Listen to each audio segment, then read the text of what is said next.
Why do you support Trump? I support Trump because he is very much for the people, and I support his tax cuts. What about his tax cuts do you like? All right, hello. Yeah, what about his tax cuts do you like? Um, I like how he was cutting taxes for I think it was working class people, and I've seen personally a lot of benefit in my family from his tax cuts. Okay. So what specific benefit? Like what tax cuts Um, did you benefit from? I don't know particularly because I live with my parents, but I've definitely noticed that they've had a lot more money coming into the household for groceries and to support us. Okay, so do your parents make over 400 grand a year? I can't particularly tell you that, but I believe it might be just a little bit under that. Okay, well then you would actually pay more in taxes under Trump's administration because of the fact that tariffs have been implemented. Kamala Harris wanted to keep all the Oh, tax cuts that were applicable to income earners under $400,000 a year. So the only income that would be taxed is on income over 400,000 a year. oh, okay. I wasn't very informed about that. I just knew he was making some tax cuts. And then if you want to reference Um, like the level of taxes that existed, the prior tax plan was the Trump tax plan. So if you so felt wait, like you had can you repeat higher that one more taxes, time? so that was Trump's tax plan. Can you repeat that first half one more time? Yeah, we've been under Trump's tax plan the whole time. So it couldn't have been because of Democrats that you would have higher taxes because we've been under Trump's tax plan. Before he was in office? Yeah, we were under the Biden Harris administration. We were still under Trump's tax policy. Okay, so when he first got in office, it was still his tax plan or Biden and Harris's tax plan? When he first got in office, this administration, they were specifically still under the previous tax plan, and they were going to establish what was going to exist for the next set of years. Okay, okay. And can you, so when he got in office, grocery prices as well. I know you talked about this previously because I've been watching your live streams for I think it was a couple of days now. Um, he is cutting grocery prices in stores as No, he's well. not. Grocery prices have increased since Trump got in office. I was just at the store like 2 days ago and the prices were down. Me too. Prices are up. If you look at the Bureau of Labor Statistics, you can see grocery prices have gone up across the country, nationally. And where can I see that? The Bureau of Labor Statistics. Is that the name of the website? Yeah, look up Bureau of Labor Statistics, grocery prices. Okay, I am seeing that like throughout the whole country it is going up, but for me personally in my area, it's been going down a little bit. So I don't know if that's just Okay, so that my area likely isn't or related to Trump's policy, and that could be your local area. For some reason, I don't understand how almost every Trump supporter that comes up on the stream lives in some special area in the country where no one else lives, where they have like special prices that are lower than everyone else. Genuinely, like that's not what everyone else is saying. I mean, I don't know either. I can't speak for everyone else in the country. It's just me personally in my area. Now, I wonder how all your prices are lower. That's interesting. I do live in a MAGA household. I don't support Trump on a lot of his things, Wait, I have a but question. I Do would you, do you still think even he is grocery better. shop? Like in Sorry, typical, do I do what? you grocery shop for your family or no? I go grocery shopping with them typically to help assist my grandma and my mother.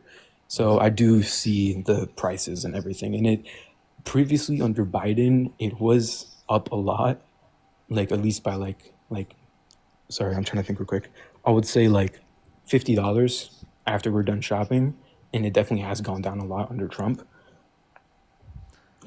Well, I just want to let you know that's definitely not true in terms of the what the statistics indicate. Now, maybe you have the special super grocery store that I'd love to hear which one it is, so that we can all Maybe go it's there just and save some money. it's just Walmart, man. I don't know what to tell you. Don't think there's any evidence Um, that it's become less expensive since Trump got in office, but and would you like to talk about ICE? yeah, we can. I mean, do you defend them? Okay. I think what they are doing is for a good cause because I see some of the on TikTok a lot of the things that people are recording them doing, which is like kidnapping people basically, and I don't support that, Oh, but I do support the cause that they go for what's the because I cause? live trying to get illegal people out that are causing crime. Okay.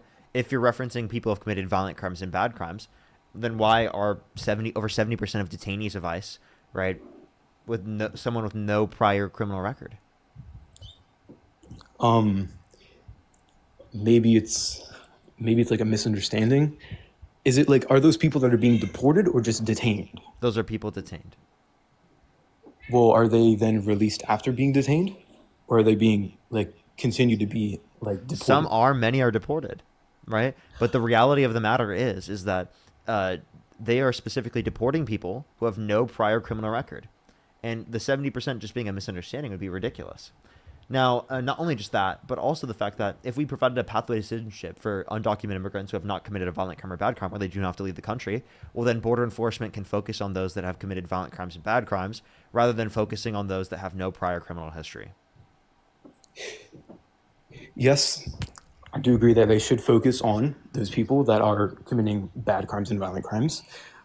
But what if those people? I'm sorry, I'm trying not to bring a bunch of what ifs because those are not relevant at all to this. But a bunch of those people, what if they have the Sorry, I'm trying to think right now. It would be ridiculous for it to be a misunderstanding. Um, Again, I do not support that at all. But they are reducing crime rates in areas that have Where? high crime rates. Well, I'm just referencing my area, the DMV. I've noticed less crime where I go and I walk around Okay. I just don't think after that's going to this. be relating to immigrants, right? Because I don't think that you could tell prior before the immigrants were committing these crimes, because you can't just tell by looking at people that they were committing crimes, right? And undocumented. I'm talking about like news stations. I haven't seen much like, oh, like there's been a violent here and there after all of this, or like, just general violence on the news. I haven't seen much of it Okay. So there's just since this has started. okay. So is there any evidence this has anything to do with immigration, or is this maybe just a correlation causation fallacy? Because correlation Well, causation fallacy means that two things are associated doesn't mean that one caused the other. So just because it is the case that you generally see less violence now does not necessarily mean that one, there's less violence, and two, it doesn't mean that that was caused by immigration. Does that make sense? yeah, that does make sense. I think you did. I think you did get me on that point. Because think about it this way: like if you buy a Prius, and then you see a lot more Yeah. Prius on the road, right? Then that doesn't mean that more people have bought Prius, right? That just means that now that you've bought a Prius, you're more likely to recognize when To you see notice a a Prius. Prius. Yeah. Yeah. Does it make sense? Yeah, that does make a lot of sense. Huh. Okay. Well, damn. Kind of got on that point, huh? Um. Also, can we talk about this Antifa stuff that I've been seeing? Oh yeah. Are you Um. Antifa? Sorry. Am I Antifa? Yeah. Are you Antifa? No, I'm not Antifa. So are you neutral or pro-fascism? Sorry. Wait. Yeah. Yeah. Say Like that again. yeah. So are you neutral or pro-fascism? Oh no. I'm neutral. I'm not You're fascist. No. neutral. You're neutral to fascism. You're not against fascism. Oh no. I'm completely against it. Like Oh, I okay. don't So, support so it at you're all. Antifa. Wait. Yeah, Antifa just means that you're anti-fascist. So I'm Antifa. You're Antifa. We were Antifa during World War II, fighting the right. That's Antifa. So the idea that Antifa is like some threat we need to deal with from a governmental perspective is ridiculous because we should all be Antifa, right? So then, what's this group that There is they're no claiming particular is group or going? organization. There's no organization or group called Antifa, right? It's literally just the Trump administration saying anyone specifically that is literally protesting against them is called Antifa. And they're trying to associate it with violence. Don't know why, because they should be Antifa. It's almost like they're admitting that they're the fascists and people who are against them are anti-fascist. So these groups that they are claiming are going around and attacking, like ICE facilities and stuff There's on no No King's Day organized rallies Antifa. are There's no organized Antifa group. because I thought that because when I was watching the news during No King's Day rallies. I was thinking these these groups of people in this organization were going after ICE agents and Yeah. So everybody so there are causing people harm. doing that, but there's no organized group called Antifa. Okay,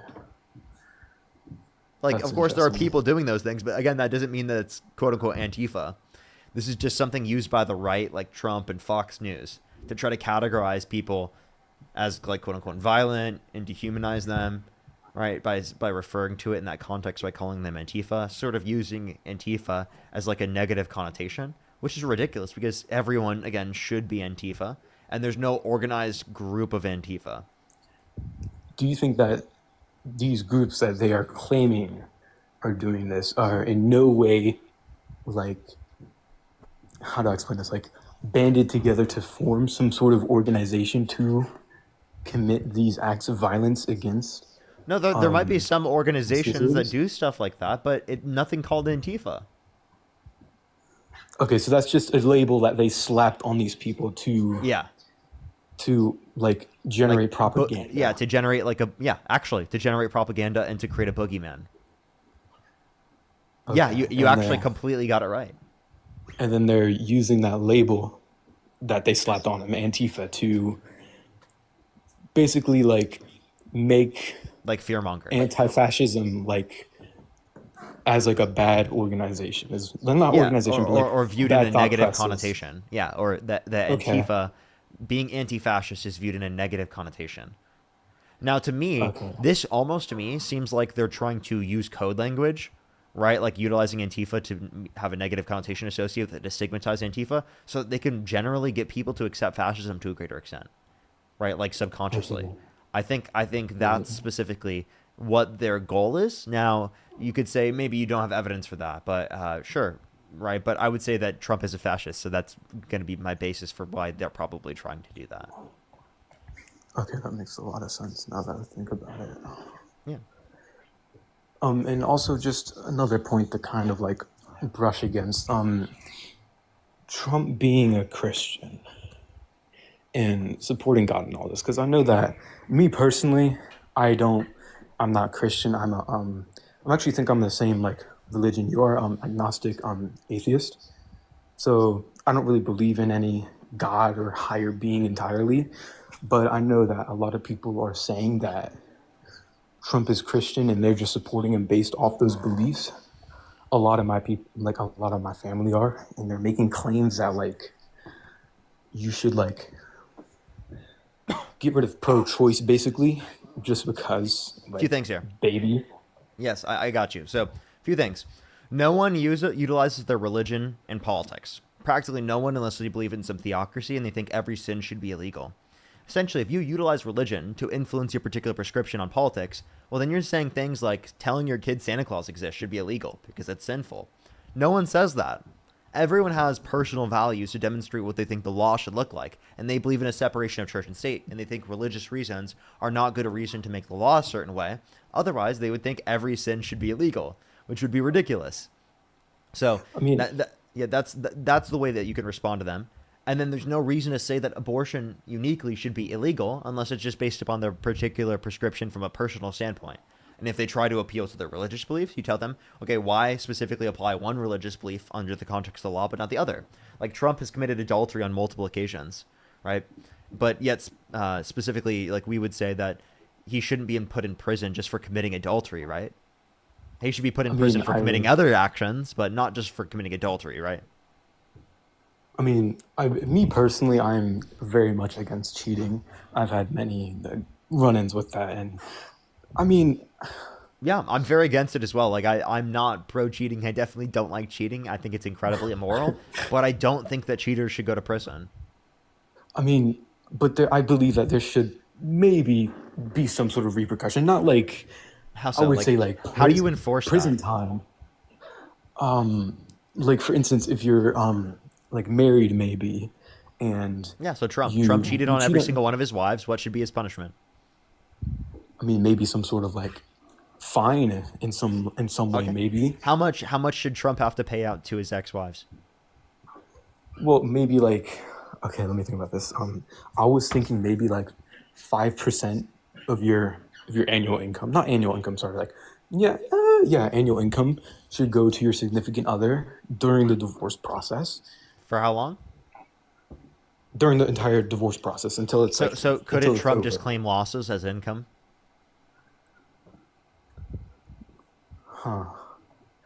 Yeah, I guess there is ways to get around that. And then wouldn't that mean that they have to pay him? Shit, yeah.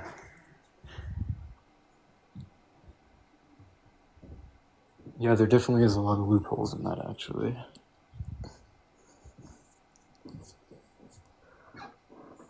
Yeah, but like, so you want people have to pay alimony for cheating? Yeah, So that would basically. be through the context of a divorce, anyway. Yeah, like if they And then get cheating can divorced, increase the amount of yeah. alimony that you get. Okay, but that's not the law, right? No. That's not the law. That's just what I personally believe should Yeah, I happen. meant like it's not If like a you can look criminal onto action. it. So like, why should one sin be criminal but not the other? It's a violation of one of the Ten Commandments to commit adultery. Why shouldn't that lead to prison time? Because I personally believe that, because I know that there's a lot of reasons why people cheat. Like, for instance, if you're with your significant other for a long period of time and you create such a bond with them, but then you just fall out of love and you fall in love with I another mean, but person. let's not necessarily give reason for cheating, right? Yeah, I think in typical like there's not a good reason to cheat, right? Like I think that I yeah, would yeah, say yeah. in any circumstance you shouldn't cheat. But I mean, like there are circumstances of abuse where, like in that particular circumstance, right? Like where if they can't get out of that circumstance, it wouldn't necessarily be considered wrong, but we would say that they should break up with their partner, right? Like we're Yeah, talking again yeah, in hyper 100%. specific situations of abuse, but like typically we would say there's no good reason to cheat, right? And that you should just Yeah, break up with your obviously there's partner. no good reason. It's just I don't believe that. I believe it's wrong and should have some sort of like, not like entirely lawful, like just like an alimony, like some sort of repercussion for cheating. But I don't think it should be prison time because spending Okay, time in okay, okay, prison okay. So then is again, why should say for example abortion lead to prison, but adultery should not? What's the relevant difference if you're utilizing religious perspectives to determine whether one should be illegal and lead to prison time, but the other one shouldn't?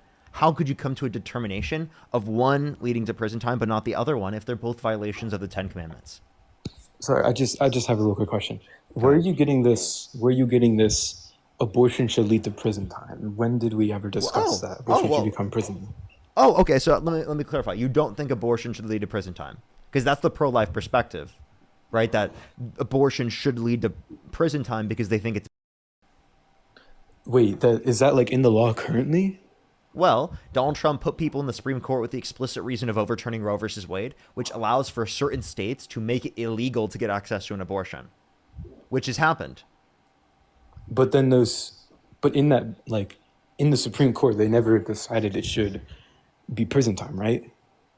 The Supreme Court established as law of the land that Roe versus Wade said that everyone can get access to an abortion in any state prior to the point of viability, and then after the point of viability, it's left up to the states to determine whether or not people should be able to get legal access to it. That's what Roe versus Wade So, established. When Donald Trump put people in the Supreme Court with the explicit reason of overturning Roe versus Wade, that specifically left it up to the states in all circumstances. okay, and then the states then decide if it should be prison time for getting an abortion. Yeah, under that perspective, which prior, that was not allowed for the states to do that prior to the context of viability. Does that make Okay. sense? Yes, that does make sense. I was not aware of that. Most people thought it should be right to put people in prison for just getting abortion. I was aware that some people were discussing the penalty for abortion, which I completely do not agree with at all. It makes no sense that just because you got an abortion, your life should be ended for that. Yeah, that'd be You're absurd. basically getting no benefit out That'd of be that. of course that would be absurd. So, I mean, again, I really don't think it should be prison time for just getting an abortion. I mean, at most, if you really want to put them in jail for some sort of like amount of time, maybe like a month or something, or not a month, maybe like 2 weeks, I would think that would be reasonable in some states. But I believe that Wait, prison sorry, should only repeat what be you just said. reserved. Sorry. If you really want to put someone in like some sort of jail or prison, at most for like a week, I really believe that prison should be only What? reserved for the most like Well, okay, wait. So then, if you god think someone awful should go to criminals. jail for a week, which that wouldn't even make any sense, I think that's crazy to do anyway. But then you don't view it as that's like my point then, because like you don't think should only go to jail for a week, right? So if you don't think it's why No, should they go to jail? I mean, I don't. Me personally, I do not think it is, but I do think it is wrong Okay, to an extent. okay. If you think it's wrong, then you think it's. Can you define for us? Is the wrongful termination of life. Okay, so if you think it's wrong, then you think it's right. I You don't. see what I mean? Yeah, I do see what you mean. Okay, I so then here's personally my view it point. as You don't view it as okay. wrong, right? And that's why you think it's not, and that's why you think it shouldn't be illegal, right? Or at least you said like 1 week or something that you don't think that someone should go for 1 week, and even if you did, that means you don't view it as because you don't think murderers go to prison just for 1 week. That would be absurd to say, right? Yeah, it would be absurd to say. I Okay, so mean, that's why you don't view it as yeah, I do think there should be some sort of repercussion, though. what Just what not. repercussion? Why? For what? If it's not, then for what? I mean, then again, thinking about your other arguments, yeah, it does. Yeah, it isn't wrong because it is their choice in the end. But then I do think life should prosper at the same time. So I think it is wrong to deny the ability for something to be alive, something that you and your partner created. Okay, I have a question then. Do you think IVF is wrong? Sorry, repeat that. Do you think IVF is wrong, in vitro fertilization? It's a process that Is, people will use when dealing with fertility struggles, right? Specifically so that they can have children. And through that process, they create many zygotes and embryos that they discard and end up not using. Under your perspective, it would be immoral for them to go through that process and discard the embryos and zygotes because it is the case that they could have been a life in the future that would have continued because they were living. Zygotes and embryos are living, right? So if you discard them, it technically kills them. But I don't think that you consider them people because they don't have subjective experiences and will never have yeah, a subjective experience yeah, because they are because you not like discard them. sentient beings. Yeah. Okay, so sentient beings. So you value them once they're sentient. Well, that doesn't happen until 20 through 24 weeks in the womb. Therefore, why would you specifically say that prior to that point it should be considered wrong or illegal? I'll admit I wasn't very educated on when like they become sentient. I thought maybe like a couple like not like a couple weeks, but like halfway, maybe like three-fourths way through the pregnancy, they become sentient. Yeah, And 20 I through don't really 24 know. weeks in the womb. And that's the point in which I would consider it valuable. But at that point, no one's deciding to have lethal elective abortions. No one chooses to do it at that point. Is I'm sorry, sorry to ask this. Is that even an option at that point in time? To get access to a lethal abortion, Yeah, past like 20 weeks of pregnancy. it Is that even an technically is option? an option. It's just no one decides to do a lethal elective abortion at that point.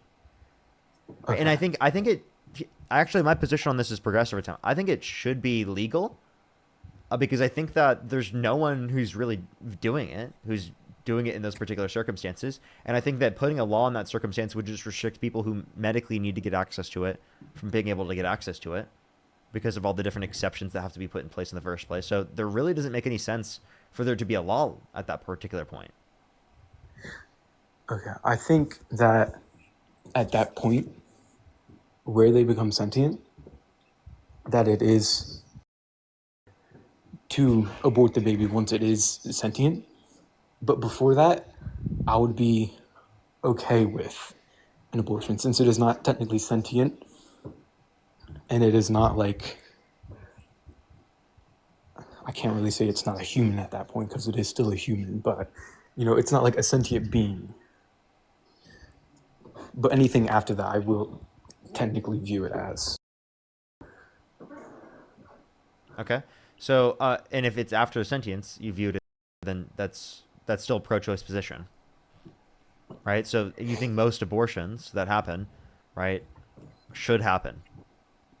So then I mean, you I'm essentially somewhat in agree with Roe between. versus Wade because viability is essentially in line with sentience. I think I'm somewhere in between pro-choice and pro-life. Because, like I That said, doesn't make any I sense. really It sounds don't. like you're pro-choice. Because pro-choice just means that you think at least most abortions should be legal. Yeah, that's a typical understanding of pro-choice, right? So if you Yeah. believe that up until around 24 weeks that people should be able to get access to an abortion, well, then you essentially align with Roe versus Wade. Yes, I just Okay, don't so then think you hold a after democratic those position on the weeks. matter. Okay. Even if I don't think that it is right after those couple weeks of sentience to get an abortion, and I think Yeah, that at that point there should be a cutoff. yeah, you're talking in elective circumstances, right? Yeah, That's essentially. still a pro-choice position, yes. Okay. All right. Well, I think that is all I really had to say. Thank you for Okay, your time, Parker. all right, I hope you have a good rest of your night, and I guess I'll be staying all watching right. until you go Well, I off. appreciate you coming up. Thank you, man.